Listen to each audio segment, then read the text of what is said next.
ជំរាបសួរបងប្អូនទាំងអស់គ្នាយើងវិលជួបគ្នាសាជាថ្មីបាទជួបគ្នាទៀតហើយនៅមេរៀនថ្មីដែលមេរៀនរបស់យើងនៅថ្ងៃនេះខ្ញុំបានលើកជា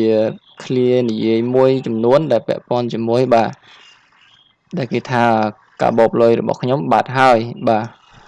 ពាក្យមួយចំនួនដែលនៅក្នុងកាបូបលុយហ្នឹងអញ្ចឹងតោះយើងនឹងចាប់ផ្ដើមអានមេរៀនខ្លីៗរបស់យើងនៅថ្ងៃនេះឃ្លាទី1របស់មេរៀនយើងថ្ងៃនេះគឺគេថាកាបូបលុយរបស់ខ្ញុំបាត់ហើយដែលជាភាសាចិនគេត្រូវនិយាយថា我的钱包丢了我的钱包丢了កាបូបលុយរបស់ខ្ញុំបាត់ហើយ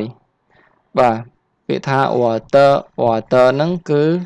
របស់ខ្ញុំបាទ我的របស់ខ្ញុំឈៀនប៉ាវបកថាកាបូបលុយបាទពាក្យថាទាវ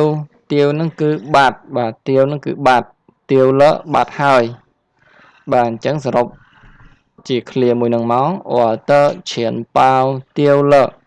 កាបូបលុយរបស់ខ្ញុំបាត់ហើយបាទយើងយកទម្រង់ពាក្យហ្នឹងមកនិយាយបាទខ្ញុំរបស់បាទអត់តបាទអខ្ញុំតរបស់អញ្ចឹងអត់តបកថារបស់ខ្ញុំឈៀនប៉ាវបាទឈៀនប៉ាវកាបូបលុយអញ្ចឹងអត់តឈៀនប៉ាវបាទទម្រង់វានេះគឺមានការត្រឡប់ចុះឡើងបាទប្រើពាក្យអហើយប្រើពាក្យត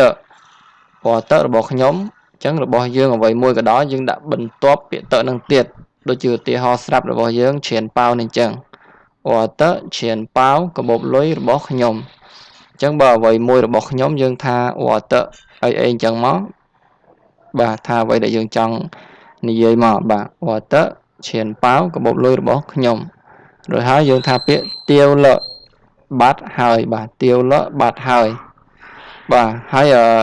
ពាក្យនេះវាអាចនិយាយបានពីរបាទពាក្យបាត់វាមានពីរអញ្ចឹងខ្ញុំឧទាហរណ៍ឲ្យមួយទៀតបាទពាក្យបាត់ដូចគ្នាបាទពាក្យនេះដូចគ្នាបាទបកដូចគ្នាប៉ុន្តែភាសាចិនយើងប្រើទម្រង់មួយទៀតដែលគេនិយាយថា我的钱包បាទ我的钱包នេះគឺនៅដដែលបាទកាបូបលុយរបស់ខ្ញុំអញ្ចឹងពាក្យបាត់វា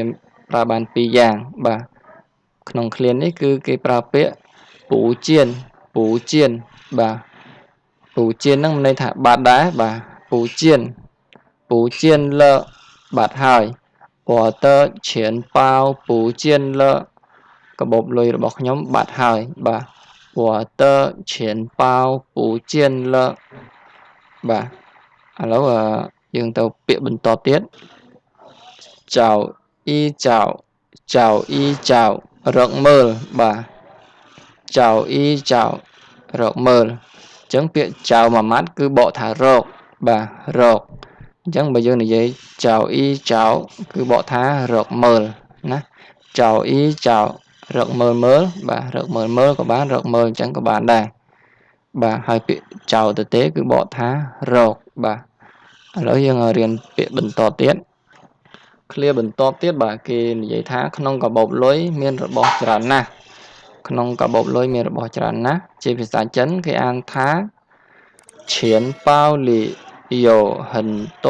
东西钱包里有很多东西ក្នុងកាបូបលុយមានរបស់ច្រើនណាស់ឈៀនប៉ាវបាទគឺបកថាកាបូបលុយដដែលលីហ្នឹងគឺបកថាក្នុងឈៀនប៉ាវលីក្នុងកាបូបលុយបាទយើងប្រើពាក្យលីចុងបាទឈៀនប៉ាវកាបូបលី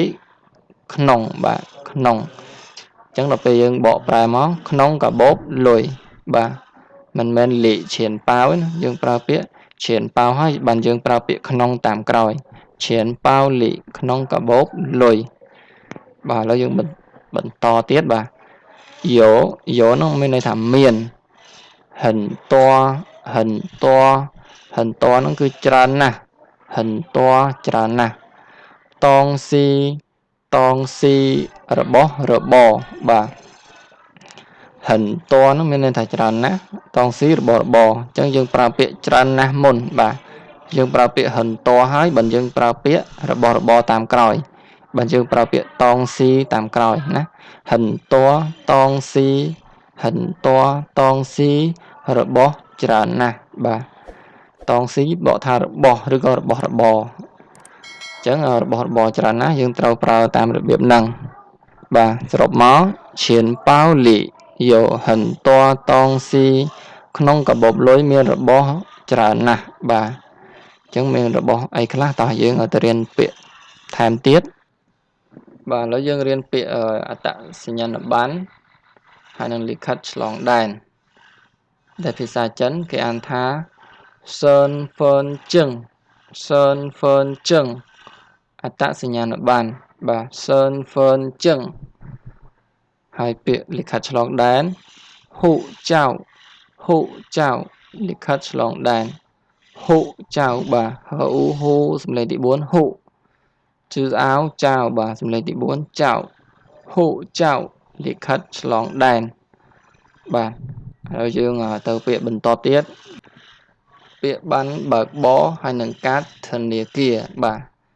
អញ្ចឹងជាភាសាចិនបានបើកបរគេអានថាជាសឺចឹងជាសឺចឹងបាទជាសឺចឹងបានបើកបរឬក៏ពាក់មីហ្នឹងបាទជាសឺចឹងបានបើកបរពាក្យមួយទៀតបាទកាតធនាគារបាទឬក៏កាត ATM ហ្នឹងអ៊ីនហាងខាអ៊ីនហាងខាបាទកាតធនាគារអ៊ីនហាងខាអ៊ីនហាងហ្នឹងគឺបកថាធនាគារបាទអ៊ីនហាងធនាគារហើយពាក្យខាហ្នឹងន័យថាកាតបាទខាហ្នឹងគឺកាតបាទប្រភេទកាតធនាគារកាត ATM ហ្នឹងបាទអ៊ីនហាងខាកាតធនាគារបាទឥឡូវនេះដែរមេរៀនរបស់យើងថ្ងៃនេះគឺមានប៉ុណ្ណឹងបាទខ្ញុំបានអានឲ្យអ្នកទាំងអស់គ្នារួចរាល់ហើយបាទសង្ឃឹមថាអ្នកទាំងអស់គ្នានឹងស្ដាប់បានច្បាស់រាល់ការបញ្ចេញសំឡេងរបស់ខ្ញុំហើយយើងត្រូវរៀនអានឲ្យបានត្រឹមត្រូវបាទឥឡូវសូមបញ្ចប់វីដេអូនេះត្រឹមហ្នឹងចុះបាទចាំជួបគ្នានៅថ្ងៃស្អែកបន្តទៀតដែលមានពាក្យថ្មីពាក្យប្រើប្រាស់ប្រចាំថ្ងៃជាច្រើនដើម្បីបង្រៀនចែករំលែកដល់អ្នកទាំងអស់គ្នាបាទសូមអរគុណសូមជម្រាបលា